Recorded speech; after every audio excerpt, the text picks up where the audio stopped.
السلام عليكم ورحمة الله وبركاته. أهلا بيكم معايا في فيديو جديد من وي. فيديو النهاردة إن شاء الله زي ما احنا شايفين هشرح معاكم طريقة عمل مفرش سرير أو بطانية بيبي أو شال مستطيل أو أي حاجة حابين تكونوها من المثلث السهل البسيط اللي هنعمله مع بعض دلوقتي. زي ما احنا شايفين هو مجرد سطرين بس من مثلث الأعمدة. طريقة سهلة جدا وبسيطة، لكن النتيجة والفكرة مميزة جدا وجميلة. ما حبيتش إن احنا ما نشغلهاش مع بعض. انا شغلت وحدة وهشغل معاكم الوحدة التانية بطريقة سهلة جدا وبسيطة. اول حاجة هنقول بسم الله الرحمن الرحيم. بنستخدم طبعا مجموعة من الخيوط، بتكون مجموعة من الالوان اللي انت حباها تقدري تستغليها داخل المفرش بتاعك. طيب هنشغل بخيوط صوف متوسطة السمك مع ابرة رقم 3.5 ملم، لكن انت تقدري تشتغلي بخيوط صوف وخيوط قطن، اي نوع خيط انت حباه تقدري تشتغلي بيه، مفيش اي مشكلة. بسم الله الرحمن الرحيم. في البداية هنسيب مسافة من الخيط ونلف الخيط حلقة على الهواء بالشكل دوت. بدخل داخل الحلقة، هسحب الخيط وهخرج منها. طرف الخيط بشده بقفل عقدة البداية. الحلقة معانا هنا بتتكون على الإبرة، علشان ابتدي بقى اشتغل داخلها سلسلة بلف الخيط وبخرج منها كده. 1 2 3 4 5 6. هسيب السلاسل كلها واروح تاني لأول سلسلة وهي الأخيرة بالنسبة لي دلوقتي.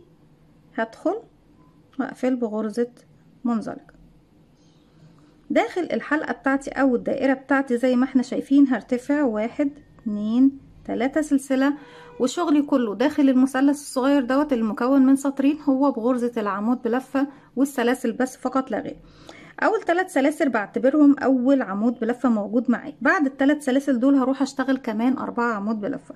طيب بنشتغل العمود بلفة ازاي؟ بيكون عندي على الابر حلقة، بلف الخيط لفة واحدة لانه عمود بلفة واحدة بقوا حلقتين.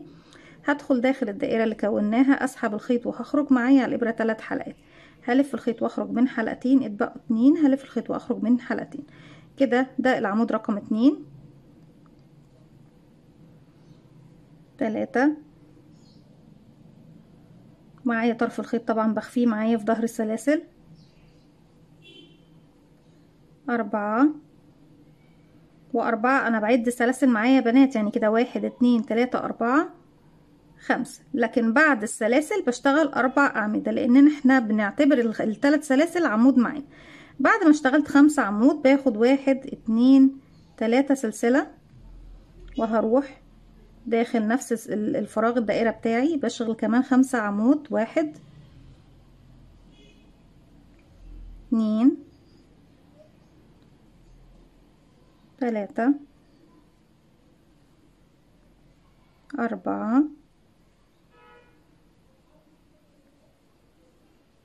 5. بعد كل 5 عمود باخد 3 سلسلة مسافة. 1 2 3، وتاني داخل نفس الفراغ بكون اخر 5 غرزة عمود بلف. 1 2 3 4 5. 3 سلسلة. 1 2 3، وهنروح عند اول عمود اشتغلناه وهو 3 سلاسل في ثالث سلسلة ارتفاع. بدخل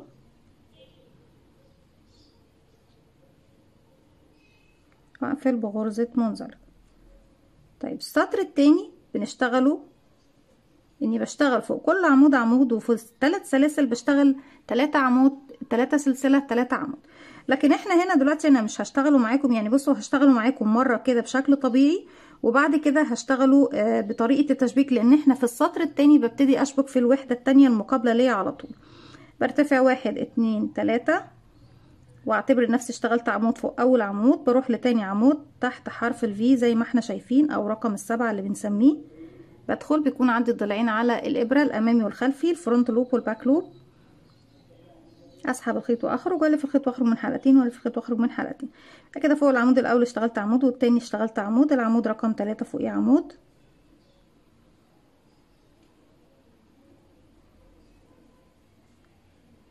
أربعة فوقيه عمود زيه. رقم 5 فوقيه عمود زيه. انا كده فوق كل عمود اشتغلت عمود، حتى ال3 سلاسل كانوا فوقيهم 3 سلاسل زيهم بالظبط. وصلت لل3 سلاسل اللي في الزاوية بشتغل فوقيهم 3 عمود بلفة، 3 سلسلة 3 عمود بلفة كده. 1 2 3 و3 سلسلة، 1 2 3 وتاني في نفس الفراغ 1 2 3 زي ما احنا شايفين بالشكل دوت. هيقابلني هنا المجموعة طبعا اللي هم ال5 عمود، بشغل فوقيهم 5 عمود زيهم، 1 2 3 4 5. وصلنا للزاوية بشتغل فيها زي الزاوية دي بالظبط، 3 عمود 3 سلسلة 3 عمود. طيب وفوق ال5 دول 5 زيهم، وهنا هعمل زاوية تانية فوقيها 3 عمود 3 سلسلة 3 عمود، واقفل في تالت غرزة سلسلة بغرزة منزلق. طيب انا دلوقتي احنا عرفنا خلاص طريقة الشغل في السطر التاني هتكون ايه للوحدة الاولى. طيب انا محتاجة ان انا خلاص بقى من بداية السطر التاني ابتدي اشبك الوحدة بتاعتي. كده اشتغلنا 3 سلاسل خلاص يا بنات زي ما احنا شايفين. هجيب بقى الوحدة بتاعتي بالشكل ده، هشوف انا واقفة فين. انا طبعا هعدي، بصوا انا عندي تحت هنا في المكان ده 1 2 3 4 5، وانا عندي هنا بردك 1 2 3 4 5 السطر اللي تحت. هشوف بقى انا عندي هسيب 1 2 3، انا عندي هنا 1 2 3 وفي رقم 4 اهو باجي هعدل بس شغلي. المفروض بسيب 1 2 3 وفي رقم 4 بدخل تحت حرف الفي زي ما احنا شايفين، واحدة واحدة عشان تشوفوا معايا. بدخل تحت حرف الفي للغرزة بتاعتي من وشها، وهسحب الحلقة بتاعتي اللي انا ايه كانت عندي على الابرة من تحتها. طيب العمود اللي بعده هروح اشتغله عمود عادي. هتقولوا لي طب ال3 اعمدة اللي سبتيهم دول هكملهم بس بعد يعني وفي نهاية السطر خالص بعد ما اخلص. كده اشتغلت العمود، برفع الحلقة بتاعتي لفوق واروح للعمود اللي وراه المقابل ليه على طول. بدخل تحت حرف الفي واحط كمان الحلقة دي على الابرة واسحبها من تحت ايه حرف الفي للعمود اللي وراه. هروح هنا اشتغل عمود،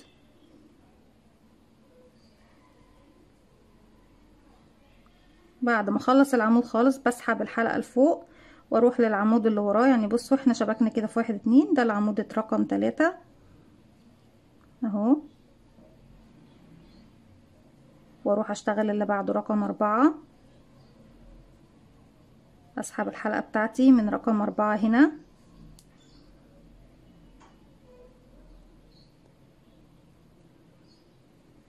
زي ما احنا شايفين بالطريقة دي. اروح اشتغل رقم 5، وبحاول في كل حلقة بنعمل فيها وحدات اشرح معاكم طريقة تشبيك جديدة، وكل الطرق دي ان شاء الله هنجمعها مع بعض في فيديو واحد زي ما اتفقنا مع بعض. بعد رقم 5 هسحب طبعا رقم 5 معايا. هرجع بقى هتقابلني الزاوية يا بنات زي ما احنا شايفين، هشتغل فيها 3 عمود 1، وفي العمود اللي في الزاوية المقابلة بسحب طبعا الحلقة. هنا بدخل تاني في الزاوية رقم 2 اشتغله للآخر واسحب من الجهة الاخرى اللي مقابلة ليها رقم 3 واسحب من الجهة حرف الفي اهو المقابلة ليه بالشكل ده زي ما احنا شايفين. سلسلة وهدخل هنا اسحب السلسلة دي من تحت السلاسل بتاعتي، عفوا معلش، بالشكل ده. وبعد ما عملت كده هروح بقى هنا للزاوية بتاعتي اشغل 1. هنا مش هشبك حاجة تاني بقى، انا المفروض ان في عندي وحدة تانية من الجهة التانية. 2 3 انا شبكت الجهة دي ولسه هكملها طبعا في نهاية السطر. هروح فوق ال5 عمود 5 عمود زيهم، 1 2 3 4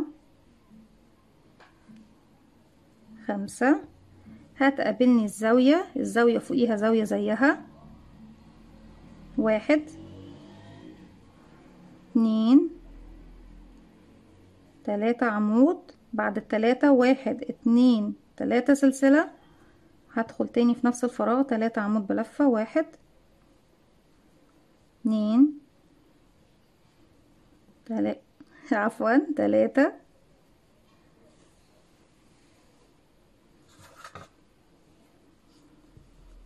نرجع ال5 عمود فوقيهم 5 عمود زيهم، 1 2 3 4 5. هتقابلني الزاوية فوقيها 3 عمود 3 سلسلة 3 عمود كده، 1 2 3. طيب احنا المفروض بقى ان احنا نكمل تشبيك الزاوية دي بالزاوية دي. هاخد 1 2 وهروح للزاوية التانية. المفروض ان انا بقى ايه، هسحب الخيط بتاعي كده تحت الزاوية دي، هسحب الحلقة بتاعتي. طيب انا لسه ما كملتش طبعا ايه بقية الغرز بتاعتي. هدخل تاني داخل الزاوية من هنا، هشتغل عمود واسحب لفوق، هيقابلني العمود ده، هسحب من تحته، هروح تاني داخل الزاوية اشتغل عمود كمان، بس مش عايزة طبعا الشغل يكون واسع كده. هسحب كده واروح للعمود رقم 2 وهسحب من تحته العمود رقم 3 والاخير في الزاوية طبعا اللي هي باللون الفسفوري اشتغلناه، وهسحب كده والعمود الاخير عندي في الجهة دي بسحب بقى من تحته بالطريقة دي. وهروح هنا، احنا طبعا ما ننساش ان احنا ابتدينا في المكان ده. هدخل داخل 3 سلسلة ارتفاع،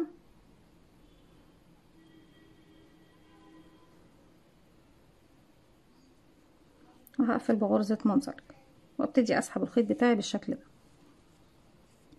كده شبكنا طبعا المثلثين في بعض زي ما احنا شايفين، وبعد كده هشبك مثلث من هنا وهرجع طبعا اشبك مثلث من الجهات التانية. وفي كل جهة بنشتغلها ببتدي يعني بصوا انا شبكت هنا، هاجي هشبك هنا وهرجع اشبك الناحية التانية هنا وهكذا، وبكمل بالطريقة دي زي ما احنا شايفين. وطبعا هتشوفوا الصورة اللي على الفيديو كفر الفيديو. دي كانت طريقتي النهاردة او فكرتي النهاردة بطريقة سهلة جدا وبسيطة بمثلث الاعمدة. من مجرد سطرين هنبتدي نعمل فكرة حلوة جدا وجميلة. اتمنى يا رب ان هي تكون سهلة وبسيطة وتنول اعجابكم. ما تنسوش طبعا لو عجبكم الفيديو تعملوا لي لايك وشير وسبسكرايب، واستنوني في فيديو جديد من وفعلوا زرار الجرس عشان يوصلكم مني كل جديد. السلام عليكم ورحمة الله وبركاته.